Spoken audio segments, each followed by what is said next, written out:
Bonjour, bienvenue dans Rhinocéros. Aujourd'hui, on va revenir sur l'extraordinaire coup de com' du RN autour de la sortie du bouquin de Jordan Bardella. Vous n'avez pas pu y échapper, la campagne a été monstrueuse. On en a parlé sur tous les plateaux télé et on a même eu droit à quelques séquences assez hallucinantes. On va commencer avec ce moment de télévision absolument lunaire. On est sur le plateau de C'est à vous et l'invité c'est Éric Ciotti. Cette séquence a beaucoup tourné mais revenons dessus parce qu'il y a pas mal de choses à dire. C'est la domination des syndicats d'extrême gauche qui ont contraint à cette censure. C'est quoi la prochaine étape? L'autodafé?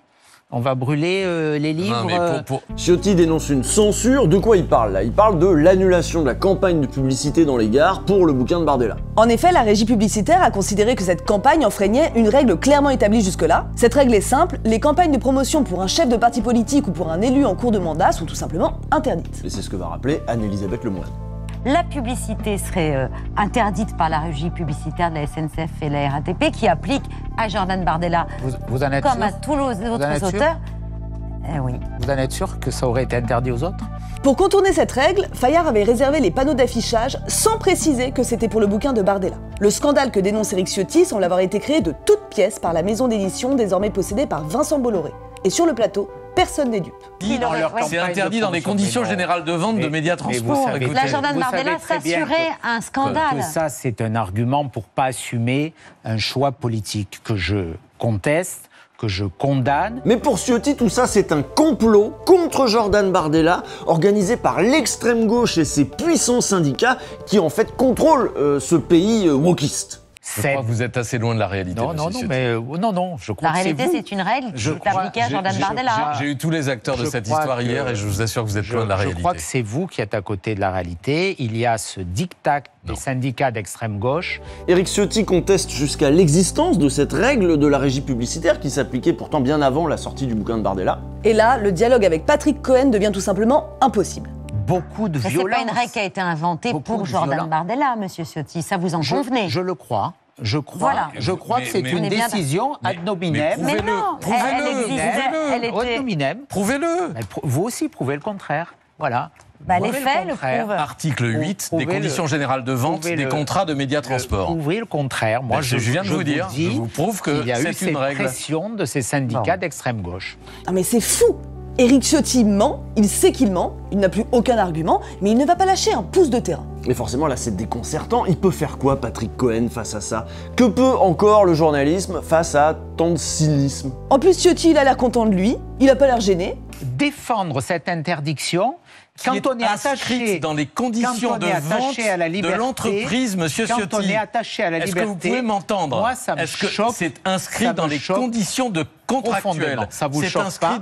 Moi, ça me choque. Inscrit dans les conditions contractuelles. Vous comprenez le français? On ne sera pas d'accord. Mais c'est pas une question d'accord, c'est une question de fait.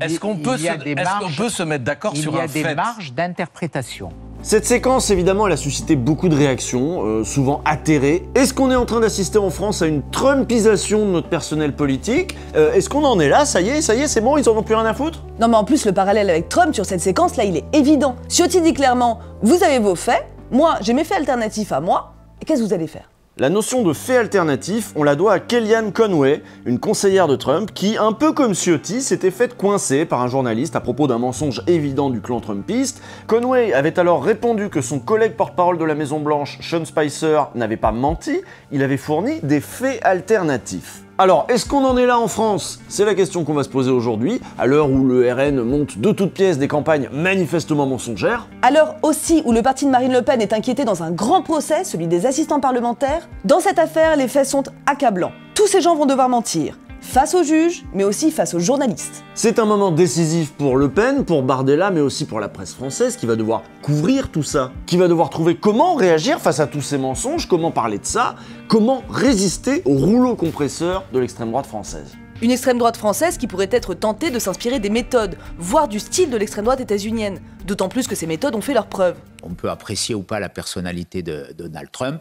Il y a des codes aux États-Unis qui ne sont pas les nôtres. Il y a un spectacle qui n'est pas le nôtre. Mais sur le fond, je suis convaincu que les républicains et que la politique telle qu'elle avait été appliquée sous Donald Trump et qui pourrait être à nouveau appliquée demain serait plus profitable pour les équilibres économiques et diplomatiques et pour la paix dans le monde. Ça, c'était Éric Ciotti avant la réélection de Trump. On le sent mesuré, il nous dit en somme que le style Trump n'est peut-être pas adapté aux attentes et au goût des électeurs français, son soutien est timide, à l'image des pudeurs de ses alliés du RN, Trump c'est Trump, la France c'est la France, les États-Unis c'est les États-Unis, bref. Après l'annonce des résultats, ceci dit, le ton d'Éric Ciotti a un peu changé. Autre réaction en France, celle d'Éric Ciotti. Félicitations à Donald Trump, nouveau président des États-Unis. Voilà ce que dit l'ancien chef de file des Républicains. Un espoir pour la paix, dit-il. Une défaite des wokistes. Voilà ce que dit Éric Ciotti. Il parle aussi dans le même tweet d'une magnifique victoire du peuple américain contre un système.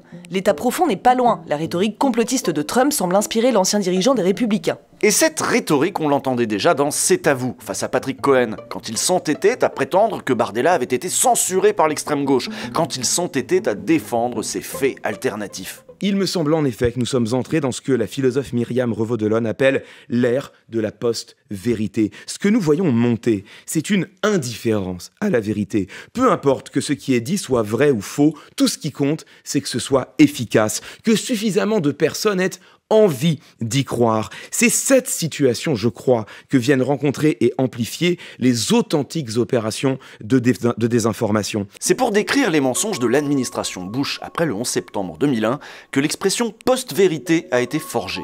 Depuis, elle a été utilisée à tort et à travers, particulièrement depuis la première campagne de Trump en 2016. Ceux qui, comme Clément Viktorovitch, croient aux vertus démocratiques d'un débat public rationnel, alertent régulièrement sur le danger que fait peser sur nos démocraties l'abus de mensonges des leaders comme Trump, Milei, Bolsonaro ou leurs équivalents européens. Le problème, ça n'est pas que les mensonges sont acceptés comme une vérité. Le problème, c'est que plus personne ne croit en rien, ou plutôt, chacun croit en ce qu'il veut. Et ce qui disparaît alors, c'est notre capacité à débattre sur des fondements communs, c'est-à-dire le cœur même de notre démocratie. Le problème, c'est que ça marche, la post-vérité. Et il est temps qu'on se demande pourquoi ça marche. On n'a pas encore de Trump ici, et Ciotti le disait lui-même, les codes du Trumpisme ne passent pas encore en France. On ne peut pas aller aussi loin et prétendre que les immigrés mangent les chats et les chiens. L'extrême droite sait qu'elle peut mentir, mais il faut le faire à la française. Il faut proposer un récit adapté au climat local. On peut intoxiquer les médias, mais il faut y mettre les formes. Une fois encore, la liberté d'expression recule face aux hurlements de l'extrême gauche qui pratique la censure, qui instaure une discrimination politique et qui fait peser sur la France et sur le débat public dans notre pays une atmosphère de terreur. La campagne de promotion de Bardella est quand même très bien foutue. Et ça prend. Les journalistes français jouent le jeu et l'invitent à commenter cette prétendue censure. Mais c'est quoi la prochaine étape? Ils vont brûler mes livres? Ils vont empêcher les gens d'aller acheter les livres, ils vont faire des manifestations contre la liberté d'expression. Moi, ces dérives, elles m'inquiètent. Bien évidemment, la machine Bolloré s'est mise en route. Ce que vous venez d'entendre, c'était sur CNews et Europe 1. Rien de bien surprenant. Même sans la présence de Bardella, les plateaux de Bolloré ont abondamment commenté la sortie du livre, édité par une maison d'édition de Bolloré. On appelle ça de la synergie. Il est vrai qu'on ne peut être que révolté face à la censure odieuse qui frappe un jeune auteur dont les 155 000 exemplaires de son premier livre, édité par Fayard, maison du groupe Lagardère rachetée par Vincent Bolloré, seront massivement diffusés par Hachette Livre, propriété de Bolloré, abondamment mis en place dans les 400 magasins relais des gares et aéroports qui dépendent de Lagardère et donc de qui vous savez, avant une campagne médiatique de poids qui passera par la presse Bolloré, la radio Bolloré, les télés Bolloré, mais aussi par le service public, y compris dans des émissions de divertissement. Bref, le blackout sera total. Mais maintenant, on va aller sur France 2, parce que si Patrick Cohen n'est pas dupe, tout le monde n'est pas aussi vigilant sur le service public. Là, on est le lundi 28 octobre, quelques jours avant l'échange mouvementé entre Ciotti et Cohen. À ce moment-là, la régie n'a pas encore annoncé sa décision, elle le fera plus tard dans la journée. Contactée par le journal Le Monde 10 jours plus tôt, alors que le RN criait déjà à la censure, voici ce qu'elle avait répondu, la régie. L'annonceur connaît nos règles et sait parfaitement que la campagne peut être refusée. Cela fait un bon buzz pour eux, mais personne n'est dupe, puisque le caractère politique d'une campagne est proscrit. Le 28 octobre, donc, tout ça est connu. Il y a bien eu une lettre du syndicat Sudrail envoyée à la direction de la SNCF pour alerter sur le caractère politique de cette campagne, mais les règles sont claires, et si on se renseigne, on trouve l'info, on sait qu'il y a un règlement, et que l'annonceur en question, Fayard, est très certainement hors des clous. Maintenant, écoutez la question que pose à Jordan Bardella Guillaume Darey, le journaliste de France 2. Ce que je cherche, votre premier livre sortira en librairie le 9 novembre. Il y a des syndicats, notamment à la SNCF, qui s'opposent à ce qu'il y ait de la publicité qui soit faite dans les gares. Comment vous réagissez à cela? Qu'est-ce que vous dites au patron de la SNCF? Vous avez bien entendu, rien que dans sa question, il a fait lui-même la promo du bouquin, rappelé la date de sortie, et surtout il a accepté le cadrage que proposent les équipes de Bardella, à savoir que l'obstacle à l'affichage des pubs pour le bouquin, c'est les syndicats. Il n'est même pas fait mention des règles de la régie publicitaire, là-dessus Bardella n'a plus qu'à dérouler. Je crois qu'il y a aujourd'hui chez une partie de la gauche et chez une partie notamment des syndicats d'extrême gauche, une nostalgie des régimes totalitaires. C'est-à-dire qu'on considère qu'on considère qu'il y a des livres qu'on peut lire, il y a des livres qu'on peut vendre, et puis il y a des livres qu'on ne peut pas lire et qu'on peut vendre. Qui sont ces syndicats d'extrême gauche? Quelle est leur légitimité pour venir dire à une grande entreprise publique comme la SNCF que mon bouquin ne devrait pas être vendu, en tout cas qu'on ne devrait pas en faire la publicité? Et bien sûr, il a pu se lâcher, sans réelle contradiction en face, et même avec la couverture de son livre en grand derrière lui, la stratégie du RN et de Fayard a superbement fonctionné. Et le plus fou, c'est qu'à ce moment-là, on est en plein pendant le procès de l'affaire des assistants parlementaires. Le procès qui fait trembler tout le parti de Bardella, et, je vous le donne en mille, en 9 minutes 30 d'interview, Guillaume Darey n'a posé aucune question sur ce procès à Jordan Bardella. On aura parlé du budget, de Notre-Dame, des syndicats qui censurent les livres, mais rien sur l'affaire qui pourrait valoir à Marine Le Pen jusqu'à 10 ans d'inéligibilité. Pour l'instant, ce procès se passe très mal pour elle. Et oui, il se pourrait que la justice l'empêche de se représenter en 2027. D'ailleurs, quand on parle du procès sur les plateaux, c'est la seule question qui semble intéresser les journalistes. L'affaire des assistants parlementaires, elle est compliquée, en plus c'est du vu et revu. Oui, les partis politiques bricolent, magouillent un peu avec les contrats d'assistants parlementaires, on le sait. C'est peut-être interdit, mais bon, est-ce si scandaleux? En tout cas, le fond de l'affaire en général, ça les passionne pas. Ce qui les passionne, comme toujours, c'est des histoires de casting. Un mot sur le procès pour emploi fictif de plusieurs collaborateurs du Rassemblement national au Parlement européen. Est-ce que vous redoutez pour Marine Le Pen une sanction d'inéligibilité ? Là, c'est Karine Bécard de France Inter, et en face d'elle, on a Thomas Ménager du RN, qui lui, pour le coup, va nous faire un peu du Trump. Vous allez voir. Non, je vous le dis sincèrement, on est très serein parce qu'on croit en l'innocence de Marine Le Pen, en sa défense, et on ne peut pas croire qu'il y aurait une décision qui ne serait pas en droit et qui serait une décision politique. Donc je ne vois pas comment quelqu'un en France pourrait être déclaré inéligible, comment la première personnalité, celle qui est la mieux placée pour 2027, et alors même qu'elle est innocente, puisse être déclarée inéligible. Je suis absolument pas dans cet état d'esprit. Ce qu'il vient de dire, c'est que la justice n'oserait pas, tout de même, condamner Marine Le Pen. Et si elle le fait, c'est qu'elle est devenue trop politique. Il s'apprête à contester jusqu'à la légitimité de l'institution judiciaire qui sortirait de son rôle si elle perturbait le rendez-vous qu'a Marine Le Pen avec le peuple français. Alors, sur le fond, ce qu'il raconte piétine complètement la séparation des pouvoirs, la notion d'état de droit, d'indépendance de la justice. On s'imagine bien que si ces gens-là arrivent aux affaires, ils remettront la justice au pas, comme l'a fait Orban et comme va le faire Trump. Mais par contre, sur la forme, c'est vrai que c'est dit de manière très polie. Donc ça passe. Il n'y a pas de relance particulière là-dessus, ça ne choque pas le plateau de France Info. On est encore dans la stratégie de la cravate. C'est une stratégie qui a fait ses preuves. En France, l'heure n'est pas encore à l'outrance. Bardella et ses petits copains doivent donner des gages de respectabilité et avoir l'air aimable. Bardella a été entraîné à ça, comme l'avait très bien montré le numéro de complément d'enquête qui lui avait été consacré. Pour l'occasion, les équipes de l'émission étaient allées interroger Pascal Humeau, celui qui s'était occupé de sa formation média. Son aisance, sa décontraction, tout ça, il a fallu qu'on le travaille et ça a pris des mois et des mois. Caméra, Jordan Bardella en face de moi. Bonjour Jordan Bardella. Bonjour. Non. Bonjour. Bonjour. Oui, mais non, plus enthousiaste. Hein. T'es content d'être là, t'es vraiment ravi. Alors tu donnes un vrai beau bonjour.